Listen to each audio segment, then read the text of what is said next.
Greetings to each of you and welcome to this week's edition of Faith to Live By. I'm Pam Christian, your host and researcher, writer, and producer for the past 5.5 years, with today's program actually being number 300. And that doesn't include the bonuses and the extra programs I've posted, but just the 300 consecutive weeks of my regular episodes of Faith to Live By, produced to help all of us discover and live in life-giving truth.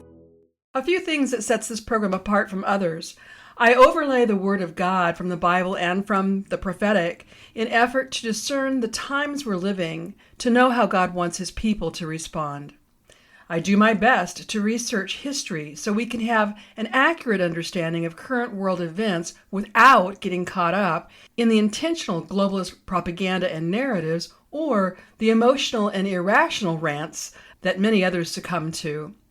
And I always focus on the real and certain hope and future God has promised to all of His people, especially in the face of the most frightening times. I help God's people stay focused on God's promises and assured victory, not the chaos and fear of the enemy. So today, with the rapid intensification and volatility of the present times, with the serious threats to all the nations of the world, with explosive, deceptive narratives from the enemy intended to cause fear and division so evil can gain the upper hand, in light of the intentional chaos attempting to keep the people of the world confused, I want to devote today's program helping us see the real and certain hope God has been giving His people, reassuring us that God will prevail, and what we must do in partnership with God if we want to see His promised victory. Psalm 16:9 is very clear. In their hearts, humans plan their course, but the Lord establishes their steps.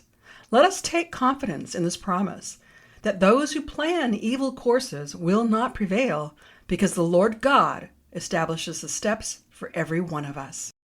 I ask you to make a point of sharing today's podcast with anyone and everyone you can, so more people are encouraged and emboldened by the promises of God to become actively engaged in the spiritual battle we must fight if we want to see good prevail.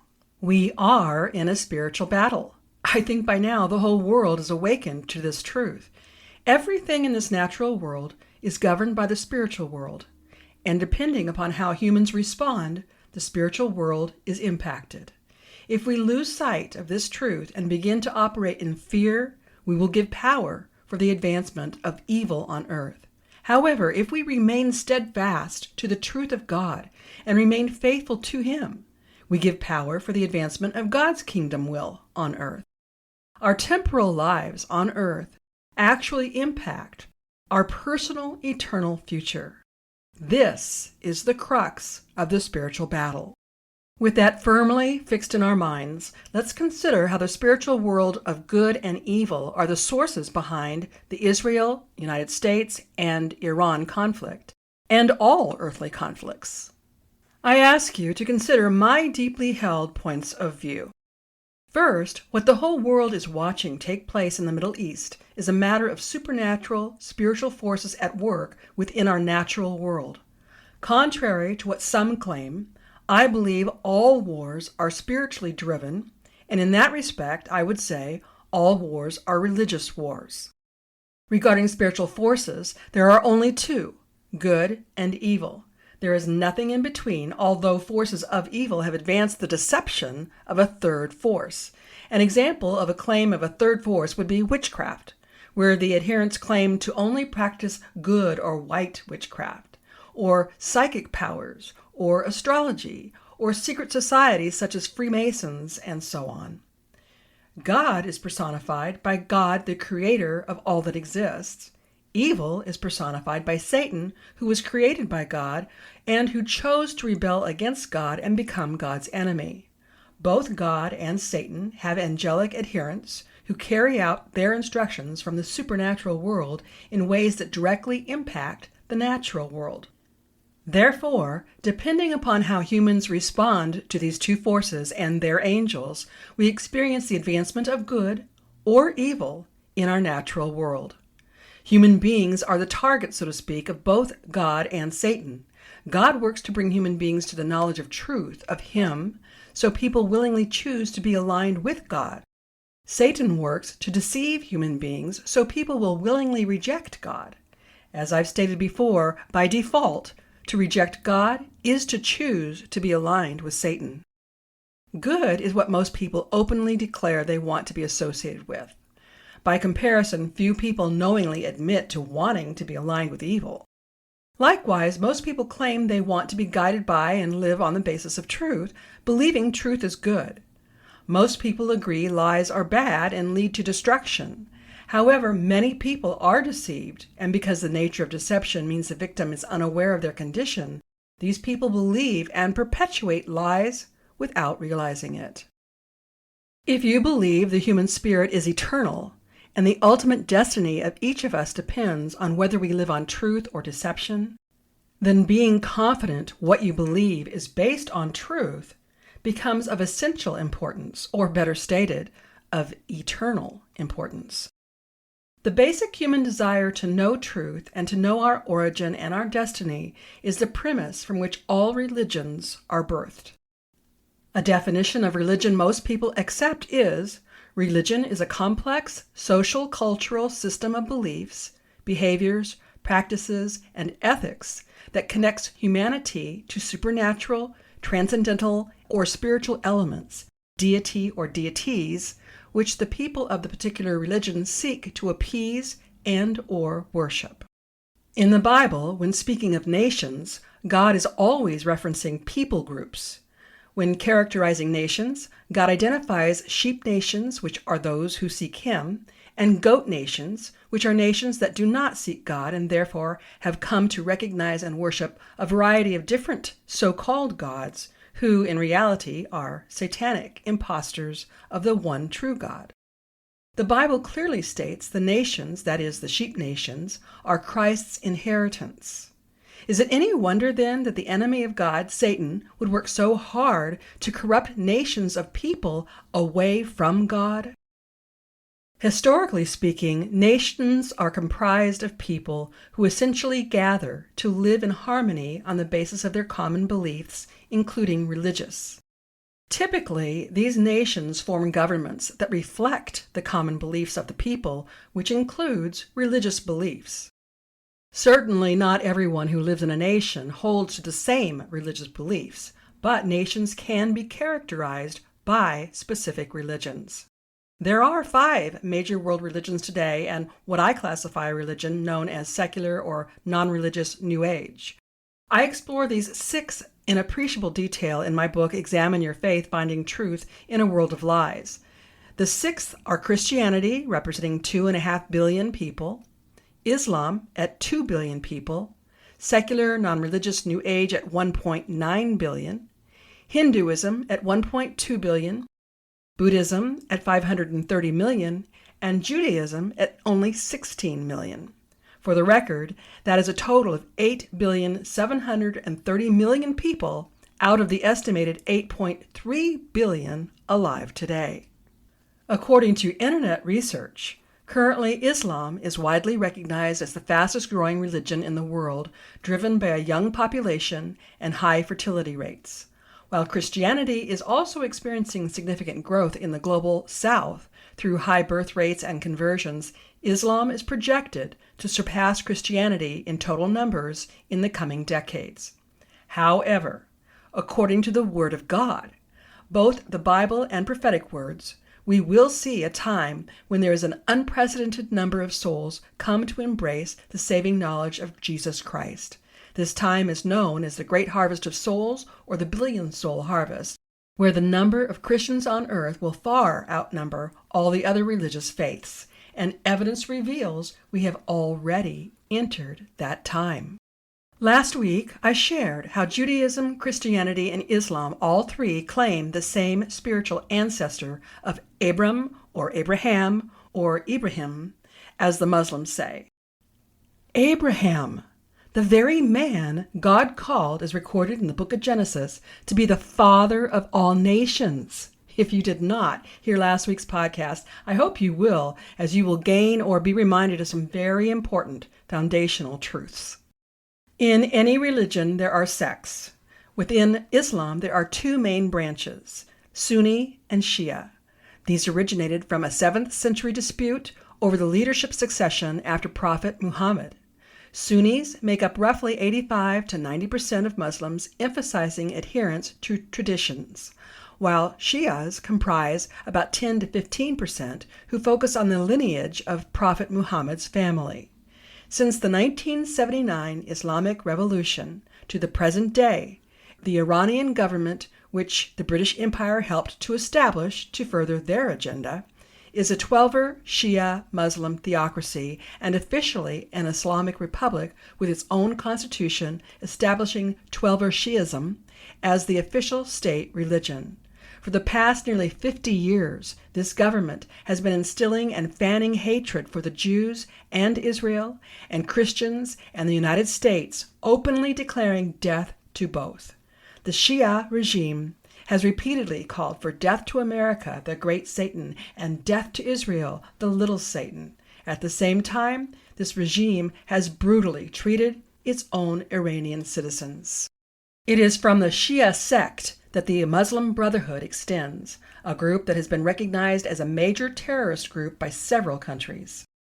Egypt officially designated the group as a terrorist group on December 25, 2013, with Saudi Arabia and the UAE doing the same in March 2014.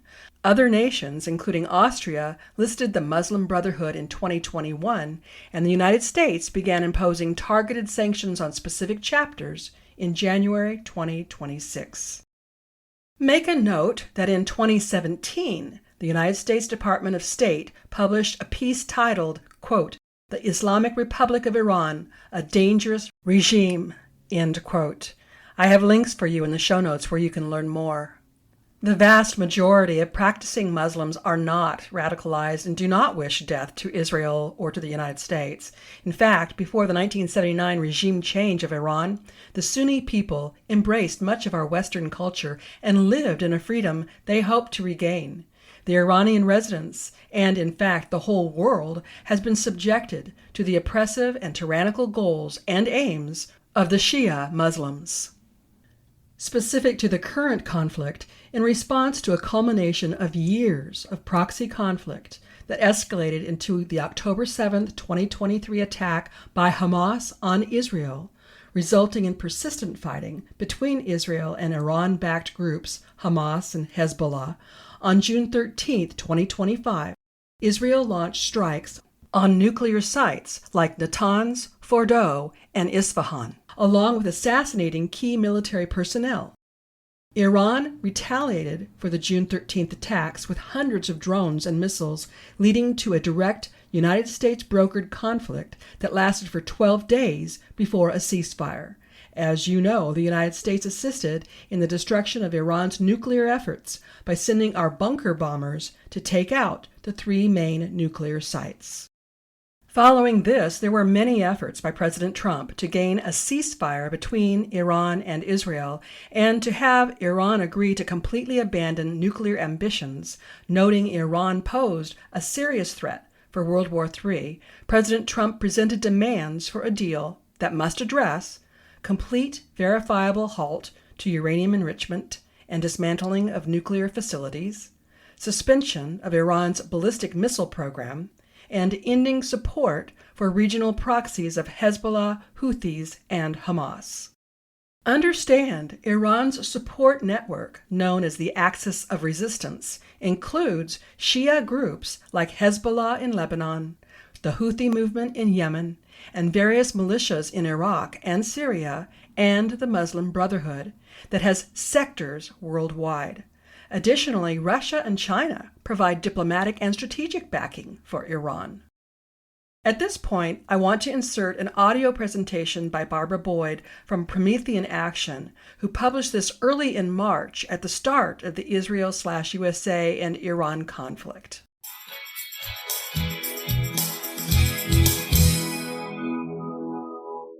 The bombs are falling on Tehran right now. This morning, the United States and Israel launched major combat operations against Iran. And while every talking head in the Western world is screaming that this is Iraq 2.0, Listen to what the president actually said to the Iranian people. To the great, proud people of Iran, I say tonight that the hour of your freedom is at hand. When we are finished, take over your government. It will be yours to take. This will be probably your only chance for generations. Take over your government. It will be yours to take. That is not the language of regime change. That is not Iraq. And people screaming that are either lying to you or they don't understand what they're looking at. Right on cue, the New York Times editorial board is out shrieking that Trump is a madman who promised no new wars. The anti-war crowd on both sides is screaming regime change. They're all wrong, and I'll tell you why. This is not Iraq. Iraq was about installing a new set of imperial puppets. What Trump just hit is the last stronghold of a British operation that has controlled Iran's destiny since 1908, the year British Petroleum seized its first oil well on Iranian soil. For 118 years, every government in Iran, the Shah, the Ayatollahs, has served the same master, a financial architecture built by the City of London around Middle Eastern oil. And every war in that region has been designed to protect it. Donald Trump has spent the last year dismantling that architecture piece by piece. The Abraham Accords, the Board of Peace, $2 trillion in Gulf wealth redirected from London to American manufacturing, the Muslim Brotherhood designated as terrorists, Gaza being rebuilt. The mullahs were the last piece on the board. And as of this morning, Trump is clearing it. I'm Barbara Boyd. I've followed and studied wars in the Middle East ever since the Khomeini Revolution in 1979. And my colleagues at Promethean Action have tracked the British Empire's financial operations for over 50 years. Here's what I'm going to cover today. First, what this strike actually is and why J.D. Vance told us 2 days ago this would not become another forever war. Second, the 118-year British operation on Iran that the New York Times will never explain to you. And third, why this strike is the final move in Trump's Board of Peace strategy and what it means for the British financial empire. Let's start with what actually happened. The president gave an 8-minute address early this morning announcing what the Department of War is calling Operation Epic Fury. He was clear about the objectives. A short time ago, the United States military began major combat operations in Iran. Our objective is to defend the American people by eliminating imminent threats from the Iranian regime, a vicious group of very hard, terrible people. He listed the regime's crimes going back 47 years, from the hostage crisis to the Marine barracks bombing to the October 7th attacks. He emphasized that Iran has rejected every opportunity to renounce its nuclear ambitions. And then he said this to the Iranian people. When we are finished, take over your government. It will be yours to take. This will be probably your only chance for generations. Now listen carefully to that. He did not say the U.S. would install a new government. He said it would be theirs to take. This is a fundamentally different statement than anything George W. Bush said about Iraq. Bush dismantled the entire Iraqi state, fired the police, the generals, everybody. And as Trump himself said a few weeks ago about Venezuela, Well, if you ever remember a place called Iraq where everybody was fired, every single person, the police, the generals, everybody was fired, and they ended up being ISIS. Instead of just getting down to business, they ended up being ISIS. So I remember that. Trump knows the Iraq playbook. He rejected it in Venezuela, where he captured Maduro but left the government intact and immediately began dealing with Maduro's vice president. And he's telling us he's rejecting it here. But don't take my word for it. On Friday morning, Vice President J.D. Vance went to the Washington Post, the establishment's own publication, and said this: the idea that we're going to be in a Middle East war for years with no end in sight, there is no chance that will happen. Did you catch that? No chance. And Vance isn't some armchair analyst. He's a Marine who served in Iraq. He built his political career on opposing foreign wars. And he said there is no chance this becomes one. And he told the Post the strikes would be targeted and lethal, aimed at ensuring Iran doesn't get a nuclear weapon, not at occupying a country of 90 million people. Now, the New York Times editorial board pulled off an extraordinary contortion today. They denounced the war as the act of a madman, but then admitted in their own editorial that Iran presents, and I'm quoting them here, quote, a distinct threat because it combines murderous ideology with nuclear ambitions. They even acknowledge that the American presidents of both parties have rightly committed to preventing Tehran from getting a bomb. So which is it? Is Trump a madman, or is he doing what every president has said needed to be done? The Times can't decide because the truth doesn't fit their narrative. Now, if you're beginning to realize that this war is very different from what the media is telling you, you need to subscribe to Promethean Action's free newsletter. We've been tracking the British Empire's operations in the Middle East for 50 years or more. And right now, you need that context more than ever, because here's what the narrative is designed to hide. To understand what Trump just struck, you need to understand what Iran actually is in the global power structure. And that story begins in 1908. In that year, a British speculator named William Knox D'Arcy struck oil in southwest Persia. He had purchased exclusive extraction rights from the Persian Shah for a pittance, just 16% of profits, with no Iranian allowed to audit the books. From that single concession, the Anglo-Persian Oil Company was born. It later became the Anglo-Iranian Oil Company. Today, you know it as British Petroleum, BP. Winston Churchill, as First Lord of the Admiralty, called it, quote, a prize from fairyland beyond our wildest dreams. And he meant it. The British government bought a 51% controlling stake in 1914. The Royal Navy ran on Iranian oil. Britain's entire standard of living in the first half of the 20th century was subsidized by wealth extracted from Iran. In 1950, Abadan had become the world's largest refinery.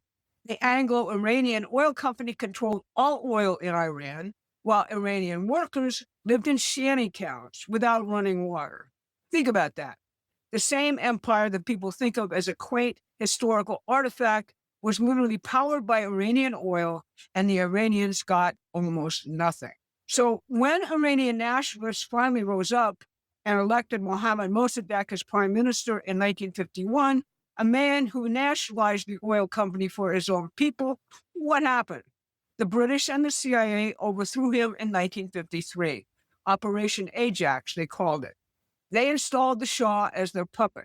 And who did they use on the ground to create the chaos for the coup? The Muslim Brotherhood, the same organization Trump designated as terrorists just weeks ago. Mark Curtis documents how the British and the CIA paid the Ayatollah Khamenei, who was Khomeini's own mentor, for street violence during the uprising. Now, here's where it gets really interesting. When the Shah outlived his usefulness, what happened? The British and Americans acquiesced to Khomeini's revolution in 1979. One puppet replaced another. The Muslim Brotherhood's ideology became the scaffold for Khomeini's theocratic state, its belief system, and the backward system of constant war between Israel, the Arab states, and Iran has been profitable for the City of London each time it has happened. The City of London sets global oil prices. It ensures virtually all oil shipments. It banks the sovereign wealth of its former Middle East colonies.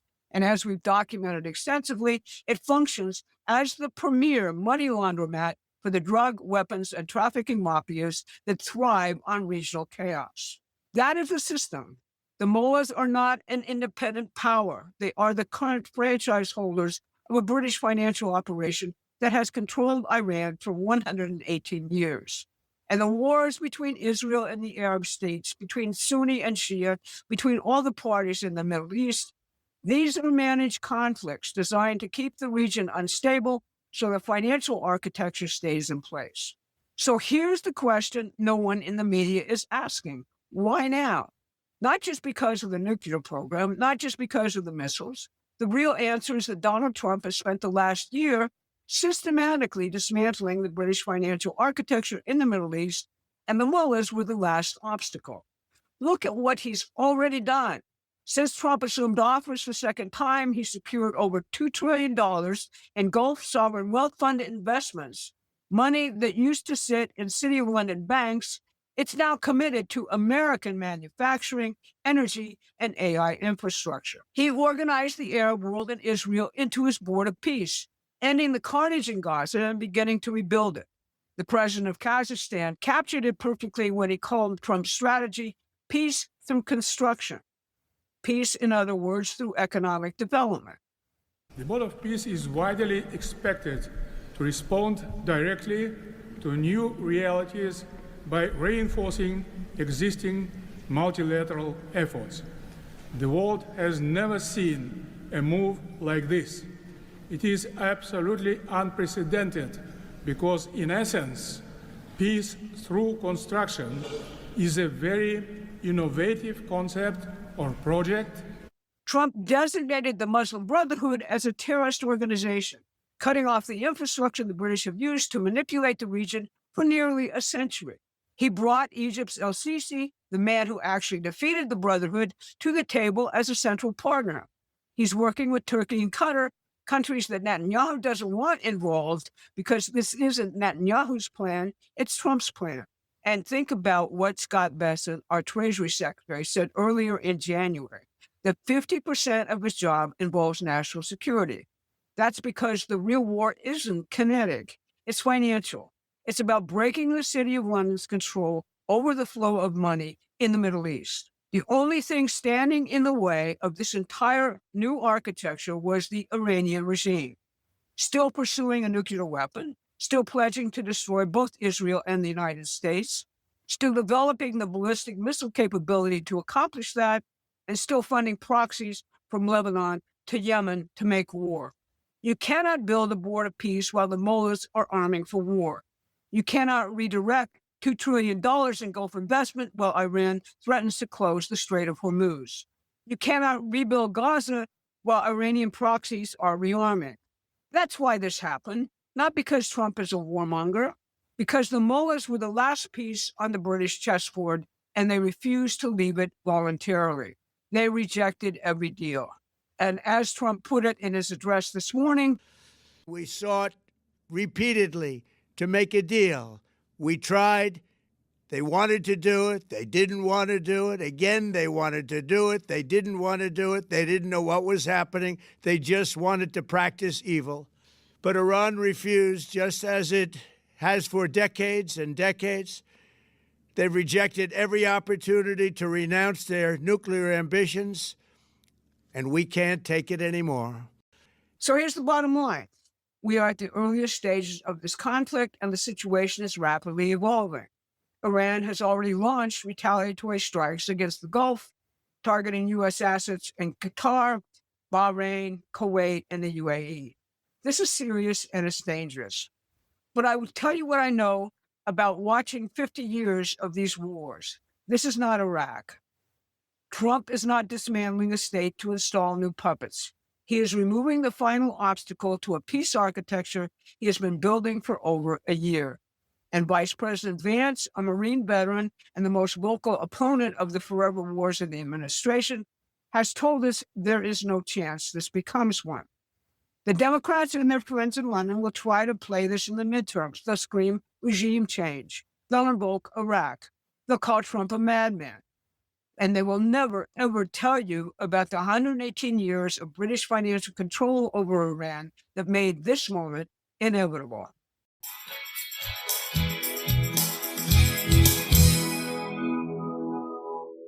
I know that was a lot of detail, but the inner workings of the Middle East and the British Empire that has been the leader for a one-world government, which they control, must be understood, especially in light of what the innocent people of Iran have been suffering for the past 47 years, and how Iran clearly imposes a threat to the world.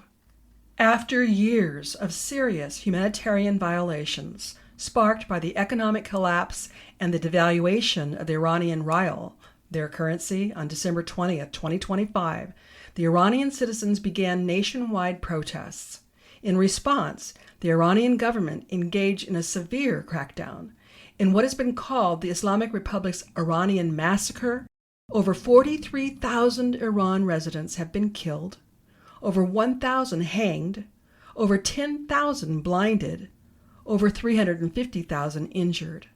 Additionally, I recently learned, according to reports from human rights organizations, medical professionals, and news outlets covering the protests, Iranian security forces went into hospitals to arrest, abduct, and in some cases kill wounded protesters.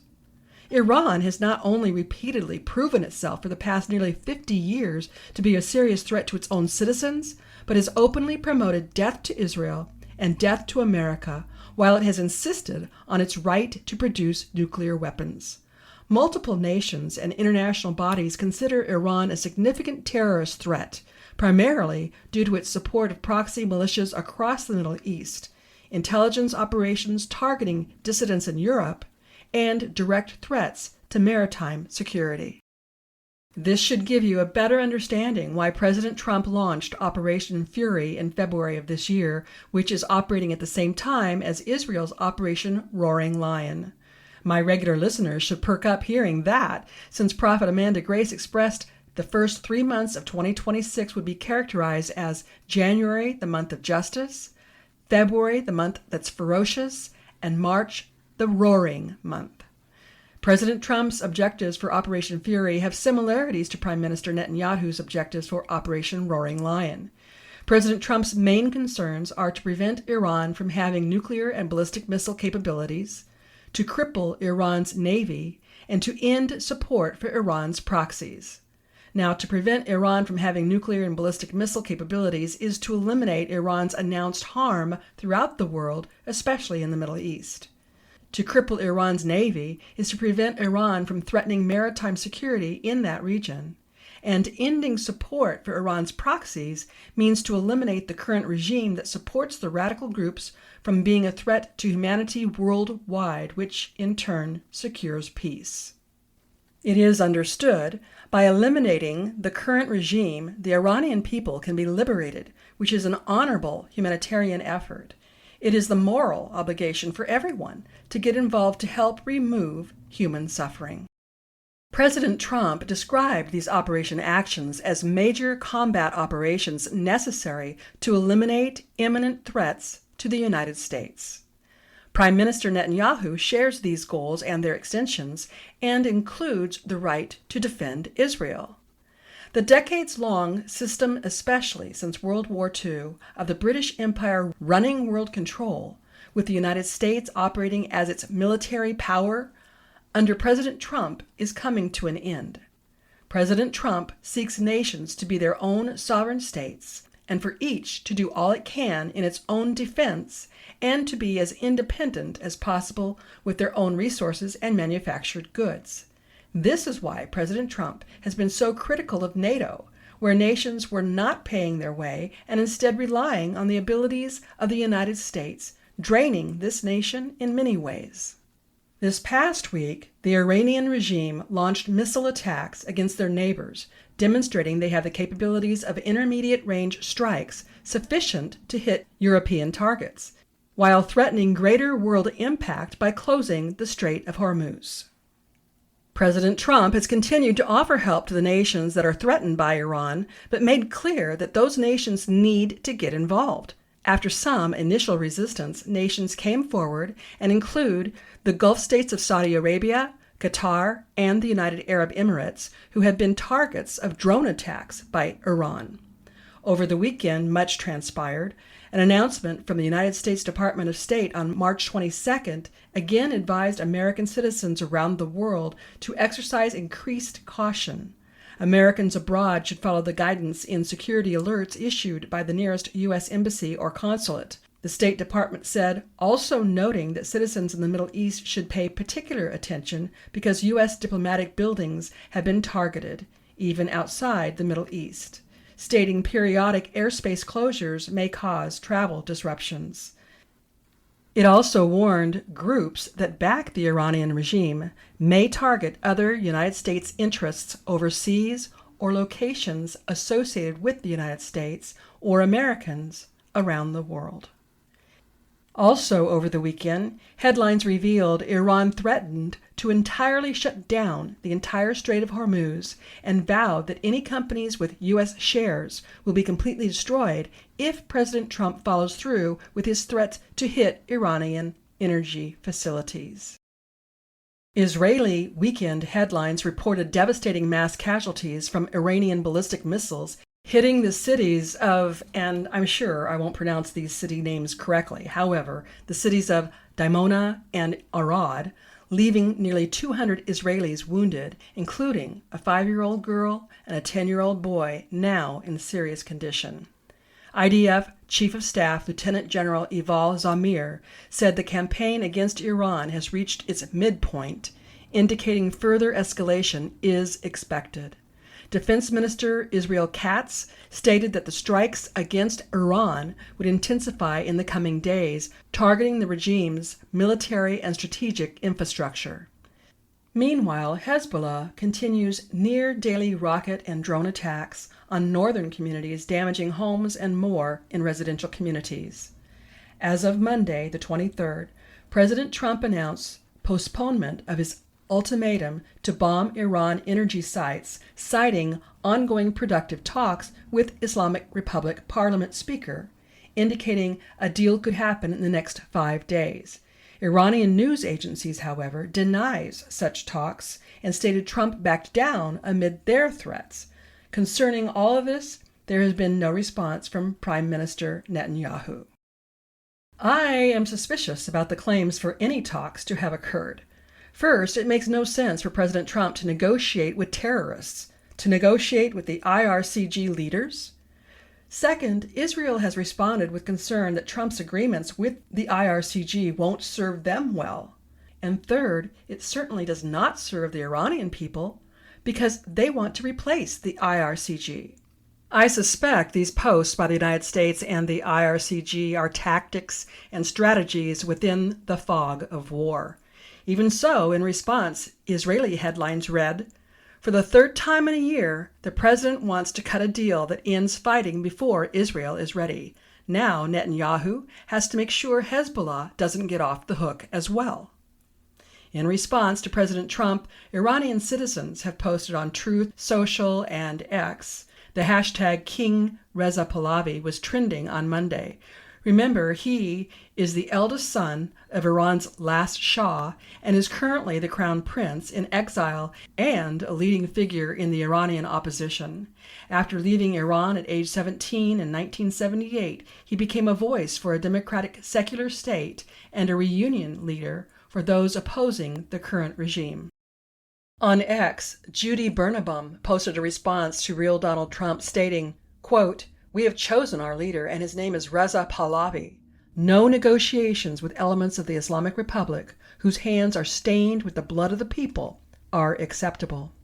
Another account under the name Tanaz P1 wrote, quote, "Trump might be bluffing or playing 4D chess with Ghalibaf. We don't know yet, but facts don't change. Ghalibaf is a terrorist who must be eliminated with the entire regime. Iranians despise him and will never accept this criminal as leader. The only person worth talking to is Crown Prince Reza Pahlavi, the true leader millions chanted for and died for in the streets." End quote. Still another under the name Kappa wrote, citing Fox News and real Donald Trump, quote, "The one you are negotiating with and believe to be our leader is actually not. We, the great nation of Persians, only trust and believe in Crown Prince Reza Pahlavi during this transition period. So don't think we are Venezuela and that you can choose your own pawn. Our only desired option is the Crown Prince himself. We, the great nation of Persians, are not Muslim and will not be, so do not appoint a pawn for us. We know that the Turks and the Arabs are afraid of a true Persian government because a weak Islamic Iran is their source of income." End quote. As we heard President Trump say, he wants the people to select their own new government regime, so we'll just have to wait and see how this plays out. Now, let me take a few minutes to share what the modern-day trusted prophets have had to say about all of this. Robin D. Bullock put together a collage of several of his prophetic words from as early as October 2019 to as recent as September 30th, 2025, specific to Iran, where God actually issued warnings to the Ayatollah, calling him the bearded one, and assured the people of Iran he has heard their cries and they will be liberated. The prophecies also gave stern warning to Hezbollah not to get involved or they would find themselves under God's hand. He also referenced how very significant it is this conflict began very near Purim, which was early March, stating Esther sowed the seeds for the Israeli people to defend themselves, and Robin Bullock prophesied about a time when Persia and the people of Iran and Israel will be friends. You'll find a link in the show notes. Amanda Grace's word from 2016-2026 is also applicable.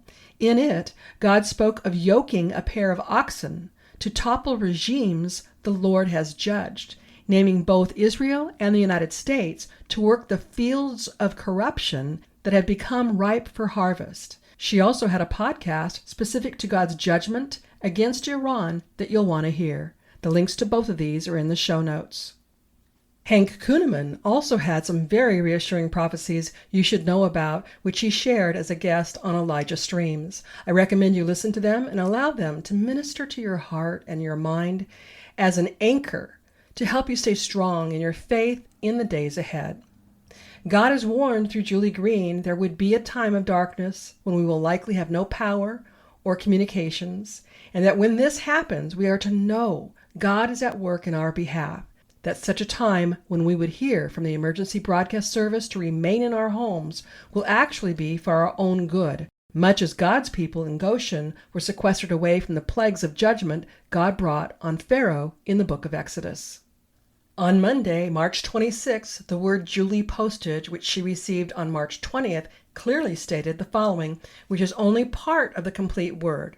God said, "My children, you have entered a time of great change, a time where it will bring the world from darkness to my glorious light, a time where things will greatly be intensified because of the stress of nations and governments that are being exposed and are being ripped apart, a time where more leaders will be removed and some will die, a time of great exposure of the globalist agenda and who has all been working with them against you, a time of more unusual things to take place worldwide, a time of unprecedented weather, of unprecedented political changes, a time when the government in this nation will be shut down for the right reason, to remove all who do not belong.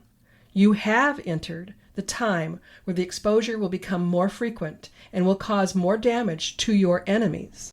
A time where the old guard that has been in your government to be forcibly removed and an entire new government will be formed. This time of the political reset and martial law will be their uprisings. There will be more attacks against this nation from within, and China will try to do something against this nation to stop the establishment from being destroyed, but China will fail in their efforts. The big lie of 2020 with the election, COVID, and the supposed insurrection of January 6, there's nothing that will stay hidden. Everything will be brought out into the open. When this election is taken down, my children, do not be afraid of the military movement. Do not be afraid of martial law. Do not be afraid of the lock-in.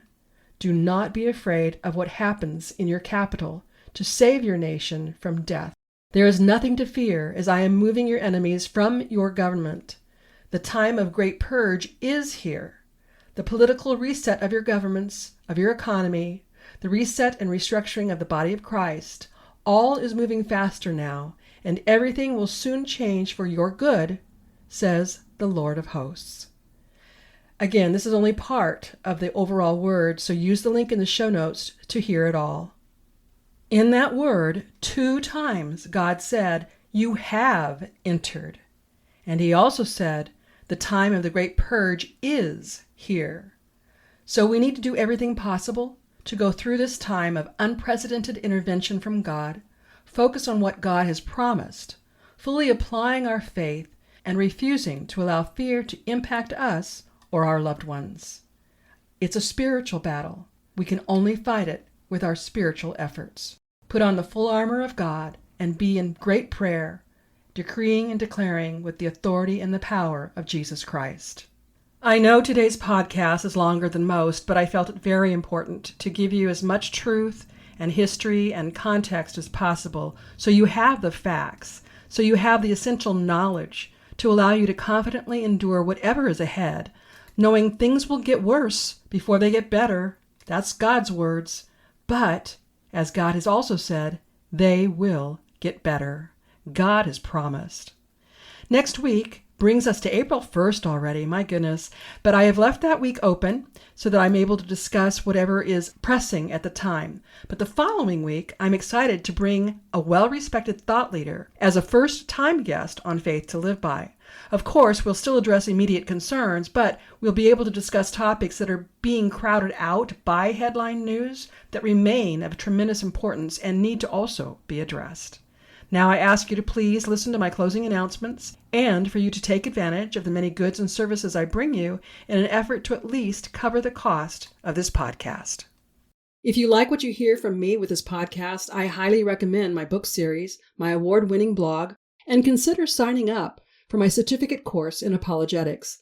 My aim with that course is to help people learn how not only to use apologetics to share truth with others, but to help Christian leaders incorporate apologetics into their respective ministries so more Christians are learning how to share their faith.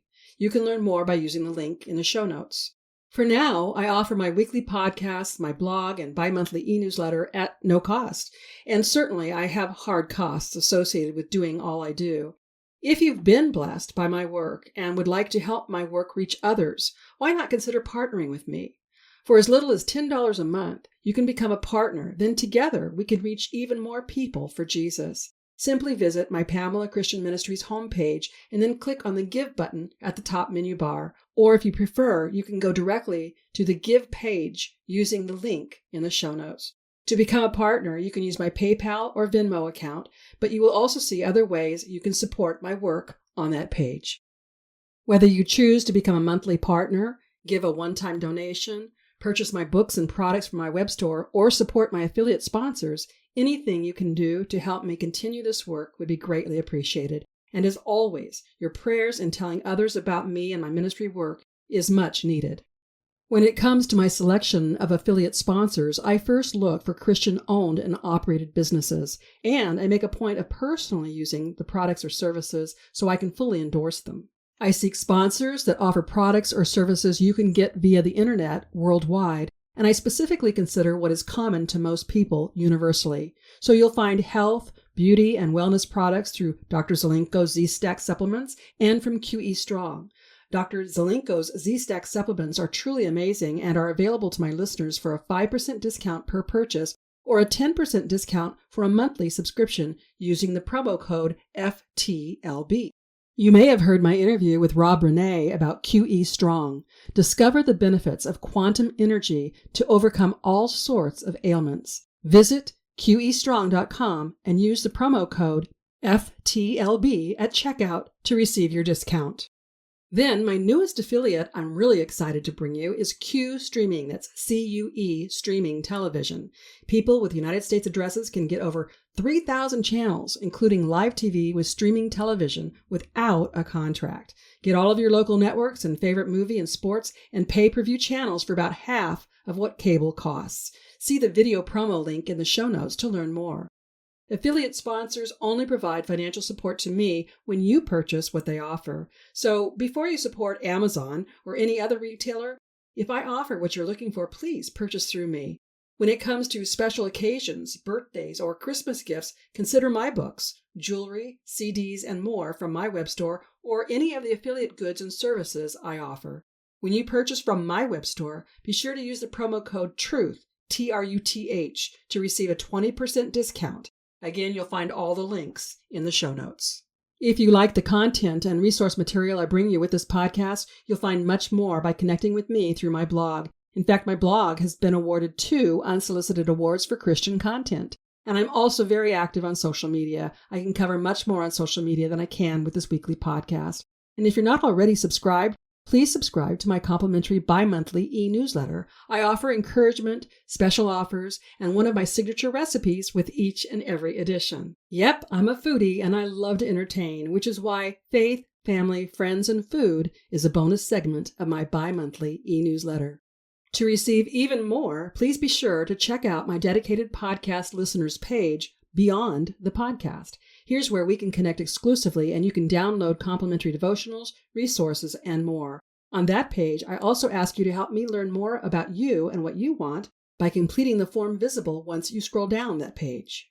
And something that is very easy for you to do and would mean a lot to me is for you to rate, subscribe, or comment on this podcast according to what your preferred listening platform allows. You know how it works. The more likes and subscriptions to this podcast, the more opportunity we have to expand the listening audience. And that means we can reach more people with the gospel message of Jesus while helping people learn how to better apply their Christian faith. I hope you'll join me next week and tell your friends and family to listen right here on Faith to Live By, where we learn how to gain spiritual victory over life's issues. Until next week, I'm Pam Christian, asking you to remember Christ died for us. The least we can do is live for Him.